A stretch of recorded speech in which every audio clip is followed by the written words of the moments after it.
Assalamualaikum warahmatullahi wabarakatuh. Bismillah, alhamdulillah, wassalatu wassalamu ala rasulillah, wa ala alihi wa sahbihi wa mawalah.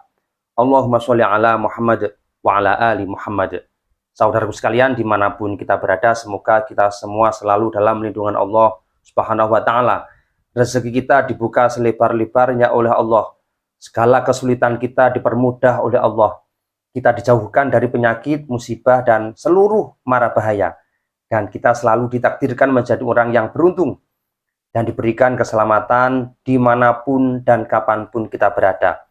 Pada kesempatan kali ini kita akan membahas salah satu tokoh yang terkenal namun memiliki catatan buruk dalam sejarah perjuangan kemerdekaan Republik Indonesia, yaitu tokoh PKI yang memimpin pemberontakan di Madiun, Jawa Timur pada tahun 1948, yaitu Pak Muso.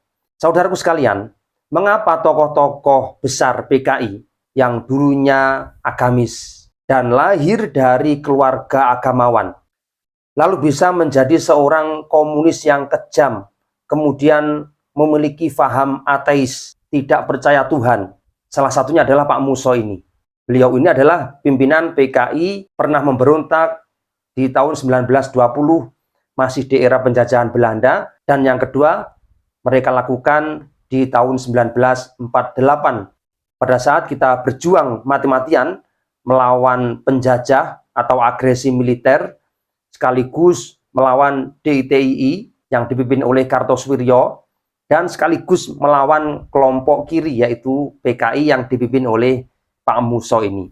Terkadang kita sering tanya, kok bisa ya seorang santri tulen, putra kiai, dan pintar dalam ilmu agama justru menjadi seorang ateis dan memiliki sifat yang beringas, yang kejam, membunuh siapapun yang tidak sejalan.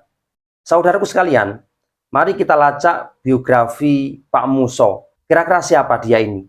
Nama aslinya adalah Munawar Muso. Dia dilahirkan di Kediri, Jawa Timur pada tahun 1897. Sejarah lama mencatat bahwa Muso adalah putra dari Mas Martorejo, seorang pegawai kantoran di Kediri, Jawa Timur. Namun setelah ditelisik lebih dalam, ternyata Muso adalah putra seorang kiai atau tokoh agama yang sangat masyhur, sangat populer di Kecamatan Pagu, Kediri, Jawa Timur, yaitu Kiai Haji Hasan Muhyi alias Ronowijoyo. Beliau adalah salah satu pasukan Diponegoro yang melarikan diri ke Jawa Timur setelah pasukan Diponegoro dibubarkan oleh pemerintahan Hindia Belanda. Data yang mendukung bahwa Pak Muso diragukan sebagai putra dari Mas Martorejo adalah informasi yang diperoleh dari Ning Naila Muna, salah seorang keluarga pondok pesantren Kapurrejo, Pagu, Kediri, Jawa Timur, yang menyebutkan bahwa Muso adalah bagian dari keluarga mereka. Perlu diketahui bahwa Muso adalah pengikut Stalin dan dia sangat fasih berbahasa Rusia, padahal orang asli Kediri, Jawa Timur, orang desa. Apalagi di masa itu, untuk bisa pergi ke luar negeri tidak mungkin dilakukan oleh orang-orang biasa, teman-teman, atau anak petani misalkan. Tidak akan mungkin bisa pergi ke luar negeri karena Belanda pasti membatasi gerakan masyarakat atau rakyat biasa, dan dipastikan dia kaya. Muso sangat akrab sekali dengan tokoh komunis yaitu Stalin. Di sisi lain, Muso pernah menjadi pengurus Syarikat Islam yang dipimpin oleh Hos Cokro Aminoto. Di samping itu juga dia juga aktif di organisasi yang disebut dengan Persatuan Sosial Demokrat Hindia Belanda atau yang biasa disingkat dengan ISDV.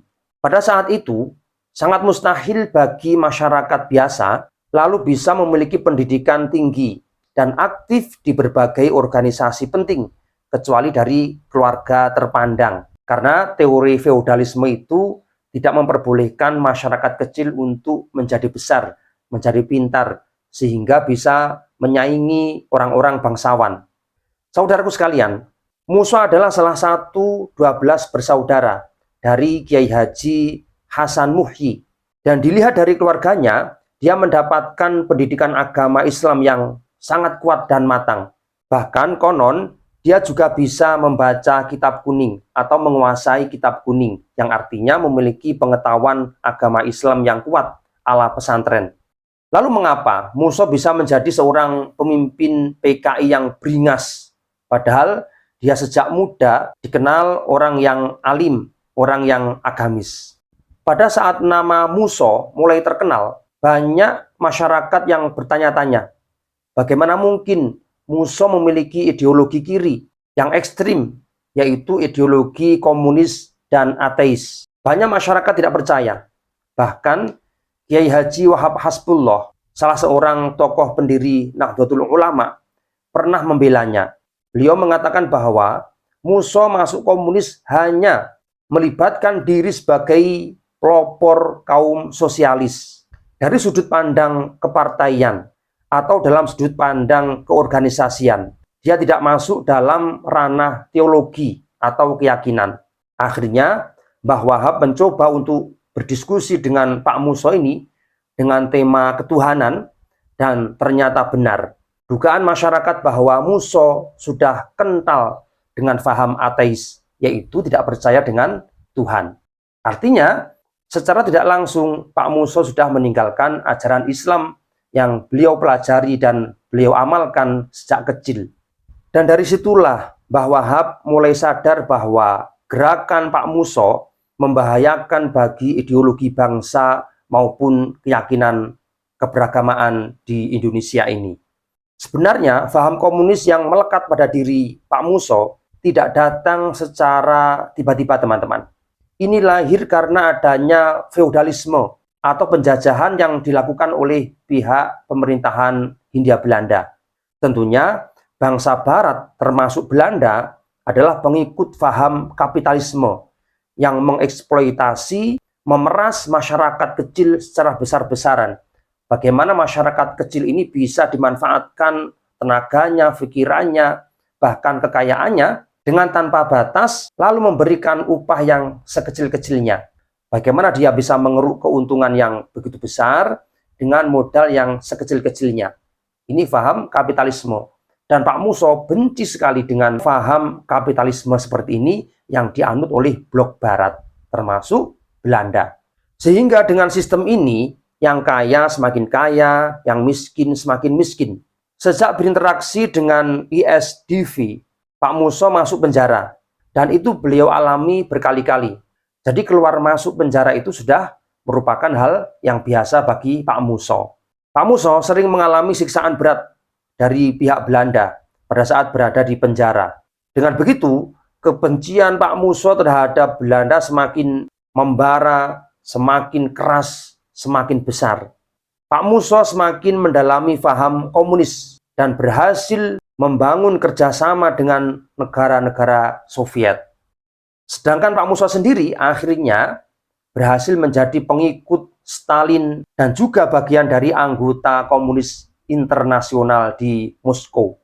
Dan setelah pulang ke Indonesia, Pak Musa mendeklarasikan berdirinya Republik Soviet. Juga mengajak masyarakat untuk merapat kepada Uni Soviet. Artinya apa? Pak Musa mempromosikan bahwa Soviet adalah kiblat bagi masyarakat Indonesia. Pak Musa kemudian menyusun doktrin untuk kekuatan komunis di Indonesia yang biasa dikenal dengan istilah Jalan Baru untuk Indonesia.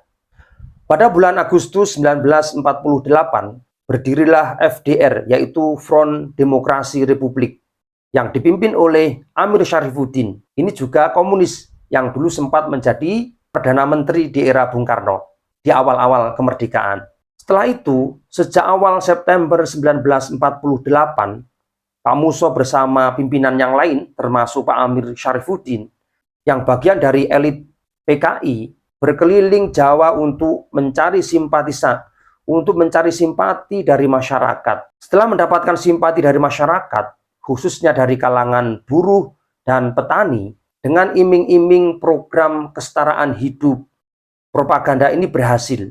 Dan di tahun ini juga, yaitu 1948, terjadi pemberontakan besar di Kabupaten Madiun, Jawa Timur. Sejarawan tidak bisa mencatat jumlah korban secara pasti. Ada berapa yang menjadi korban keberingasan Pak Muso dan kawan-kawan. Yang jelas berjumlah ribuan orang. Di antaranya kiai, polisi, tentara, tuan tanah, kepala desa, dan santri. Karena mereka ingin menghilangkan agama, ingin menghilangkan kekuatan militer, ingin menghilangkan kekuasaan atau kepemilikan tanah yang berlebihan, sehingga tokoh-tokohnya harus dibantai. Saudaraku sekalian, Pak Muso memiliki sifat agresif dan beringas, diawali dengan kebenciannya terhadap kaum kapitalis. Sedangkan sosialis adalah satu-satunya jalan untuk melawan kapitalis, menurut Pak Muso sendiri. Namun itu pun butuh perjuangan yang berat. Akhirnya dengan jalan revolusi, semua harus diwujudkan dengan memaksakan orang lain. Dan dari revolusi itulah komunis selalu mewarnai sejarah dengan aliran darah. Sehingga dimanapun, di negara manapun, ketika ingin mengembangkan sistem komunis, maka mau tidak mau harus mengalirkan darah. Siapapun yang berseberangan harus dibantai. Dan di Indonesia akan seperti itu namun gagal. Inilah bentuk dari ijtihad Pak Muso demi menegakkan keadilan kemanusiaan, walaupun ijtihadnya itu salah. Namun sebenarnya juga demi kepentingan masyarakat luas. Sehingga bagaimanapun juga dari sisi yang lain juga perlu kita hormati ijtihad atau pemikiran Pak Muso dan kawan-kawan ini bertujuan untuk memikirkan masyarakat, yaitu untuk mendapatkan kesetaraan hidup, sehingga apa? Level kesenjangan sosial ini tidak terlalu jauh. Berbeda dengan kapitalis yang kaya semakin kaya, yang miskin semakin miskin.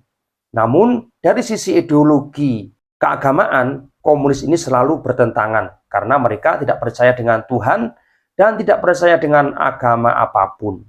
Sehingga ketika mengikuti komunis, ya dipastikan tidak boleh memiliki agama tertentu.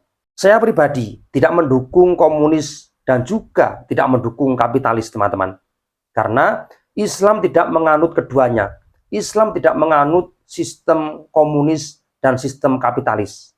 Dalam Islam, kita boleh menjadi seorang yang kaya raya, namun juga memperhatikan masyarakat miskin. Sedangkan kapitalis hanya memikirkan diri sendiri, yang kemudian melahirkan teori komunis yang mengerikan seperti itu. Secara tidak langsung, komunis lahir dari kemarahan terhadap kaum kapitalis. Namun kemarahan ini kelewat batas, teman-teman. Kenapa? Karena seharusnya yang dilawan itu teorinya, gerakannya. Namun mengapa dalam lapangan itu ketika ingin menjalankan sistem komunis harus membunuh orang lain, harus menghilangkan nyawa orang lain. Nah, ini kelewat batas. Nah, dalam Islam ketika gerakan itu harus menghilangkan nyawa, maka dia sendiri harus mengganti nyawa untuk nyawa yang sudah dihilangkan itu. Sehingga Pak Muso juga ditangkap dan dieksekusi oleh Tentara Nasional Indonesia di bawah kepemimpinan Pak Jenderal Sudirman. Nah, inilah perjalanan Pak Muso, seorang santri dan putra kiai, santri yang pintar, santri yang agamis, berubah menjadi seorang komunis yang beringas, yang kejam, dan keras kepala. Sehingga Pak Muso ini tidak pernah tunduk dengan siapapun.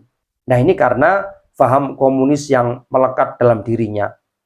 Oleh karena itu, teman-teman, untuk menjaga stabilitas kehidupan beragama dan bernegara di Republik Indonesia ini, maka pemahaman kita harus kita luruskan. Kita tidak boleh ikut paham kanan berlebihan, yaitu paham radikalisme. Siapapun yang tidak sejalan dengan dia, pasti dilenyapkan. Dia paling benar. Sisi lain, kita jangan ikut di pihak kiri, yaitu komunis tadi. Karena nanti juga tidak akan seimbang. Nah, kita berada di tengah-tengah. Kita bukan kaum radikalis, juga bukan kaum komunis. Semoga sejarah kelam seperti ini tidak akan terulang kembali. Dan teman-teman yang memiliki paham pro-komunis, sejak saat ini silahkan faham itu dievaluasi kembali, diteliti kembali, apa plus minus dari pemahaman seperti itu. Sekian, semoga bermanfaat. Wallahu a'lam bishawab. Assalamualaikum warahmatullahi wabarakatuh.